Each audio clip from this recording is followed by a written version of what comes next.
Nebraska may have finally fixed the position group that has made Husker fans nervous for what feels like forever. And yes, I know, you've heard this before. Every offseason, every August, oh, fall camp is here, everybody's perfect. Somebody tells Nebraska fans the offensive line is bigger, it's older, it's stronger, it's finally ready.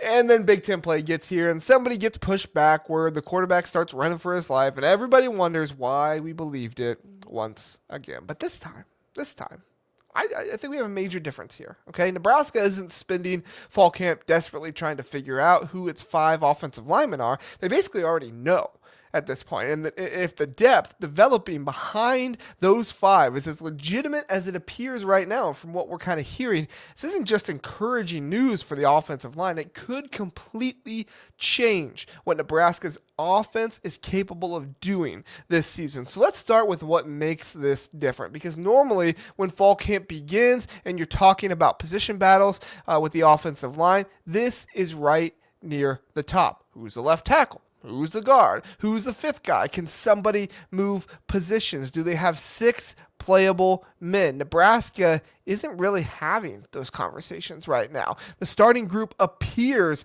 to be settled that while one other position is being written in pencil, Nebraska's offensive line is much closer to being etched in. And beyond the starting 5, there's legitimate optimism for Gunner and Tyler Neck and others could allow Nebraska to eventually operate with something closer to an 8-man group up front. And that's the first reason this feels different. Nebraska isn't entering August trying to solve its offensive line. It's entering August trying to deepen it. So here at the Big Ten Huddle presented by FanDuel, I want you to listen, all right?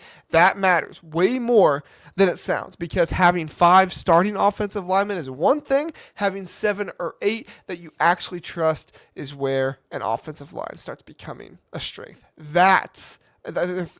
Think about that. Think about the offensive line starting to become a strength. Think about what usually happens over the course of a Big Ten season. You're not playing the same 5 guys for 5 meaningful snaps before September through November. Somebody gets banged up, somebody misses a game, somebody has to move from guard to tackle, maybe somebody simply has a bad afternoon against a really good defensive front. If your 6th lineman entering the game makes everybody hold their breath, you don't have offensive line depth. You have 5 starters in an emergency plan that might just not work. So Nebraska might finally be moving beyond that. And there is another part of this that I think is even more important. The experience for certain positions, young talent can explode immediately. A freshman receiver can walk into campus and be faster than everybody else. A corner can have such ridiculous natural ability that you can just put him out there and tell him to cover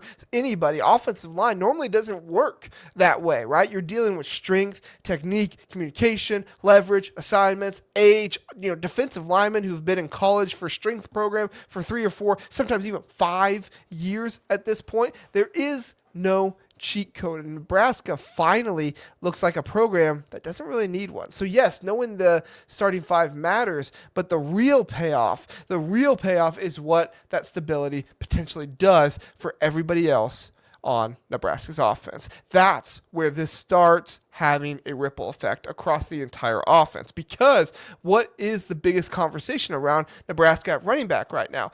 They have options, right? Maybe it isn't a clear 20-carry superstar yet, but there are multiple guys competing for touches. What matters is that competition is a lot easier and to have, right? Offensive line creating clean opportunities. What makes life easier for a quarterback? Not having an unblocked defender immediately show up in his lap. That helps Dana Holgorsen actually use the entire playbook, trusting the 5 guys in front of the quarterback. That's why I'm looking at the offensive line story and saying, great, Nebraska has 5 starters. No. The biggest story is Nebraska might finally have an offensive line that shows or that allows everybody else to do their job. And that hasn't always been something Husker fans could take for granted, right?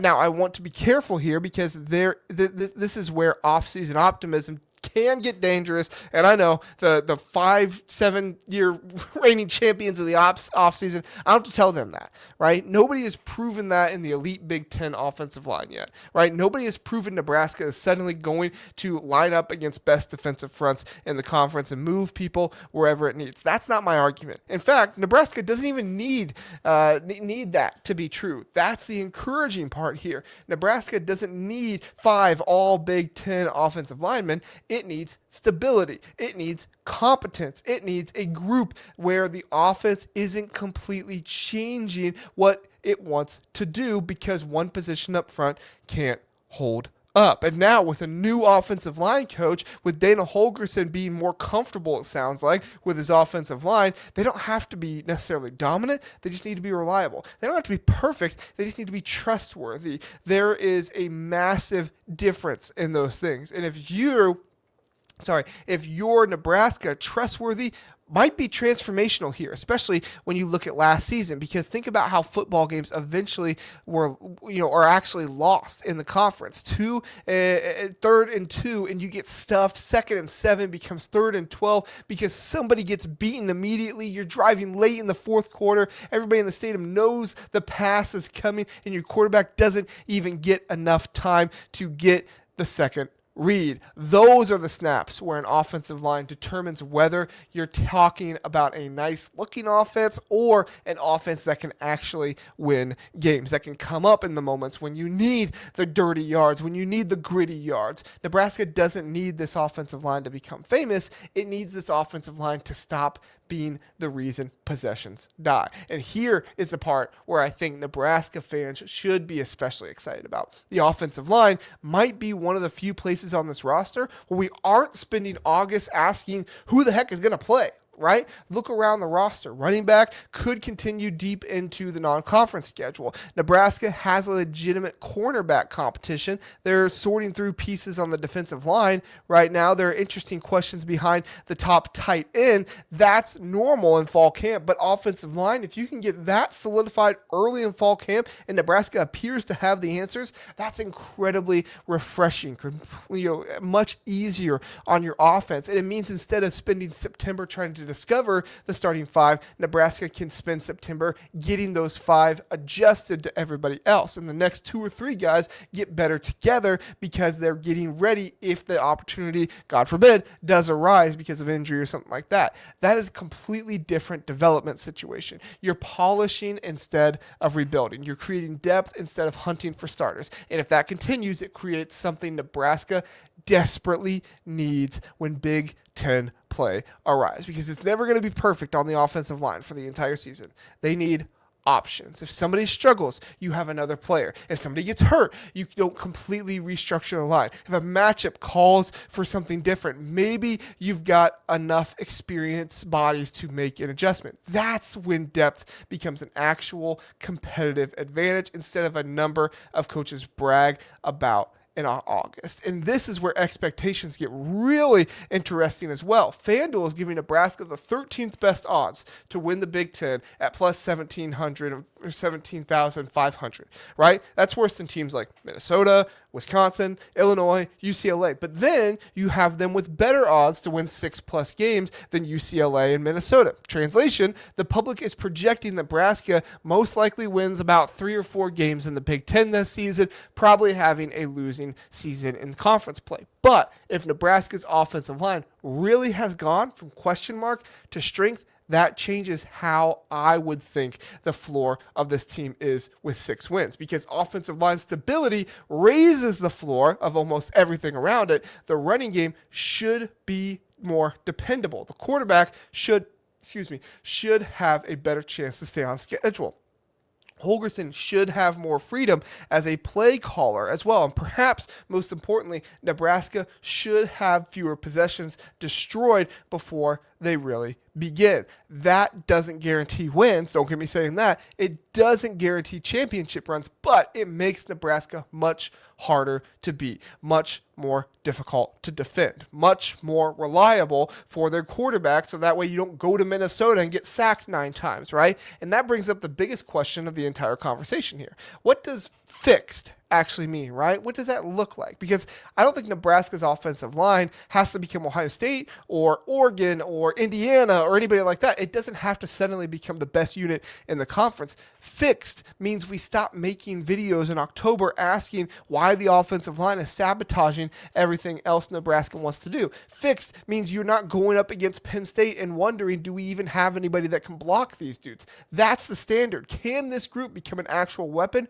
Maybe. That's the ceiling. I'm really high on Justin Evans this season at the center in the middle of that line. If he can be really good, that can be dangerous. But first, they have to just focus on don't be the problem. Give the quarterback time. Create enough movement to run the football when everybody knows you need to run it. Protect against four-man pressure. Yeah, when the blitz is going to come, that might be a little bit more difficult to try to figure out, but also give Calandria the best outs to be able to go against that. Handle injuries without the entire offense falling apart, and develop 6, 7, eventually 8 players that the staff feels comfortable putting into a Big Ten football game. And also, get a quarterback who gets the ball out quicker. Dylan Raiola held on to the ball a lot last season. So if you have a quarterback who can get it out sooner, if Nebraska can do that, then suddenly this roster gets really interesting because we spend so much time looking for the exciting breakout player, the freshman everybody's talking about, the running back nobody saw coming, the explosive receiver,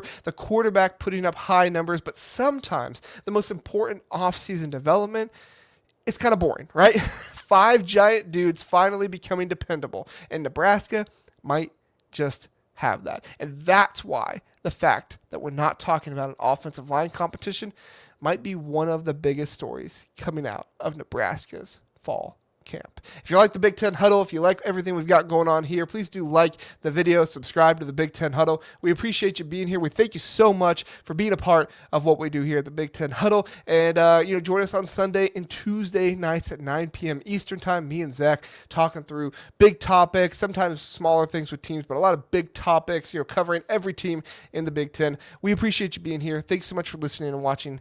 Have a good one. We'll see you next time.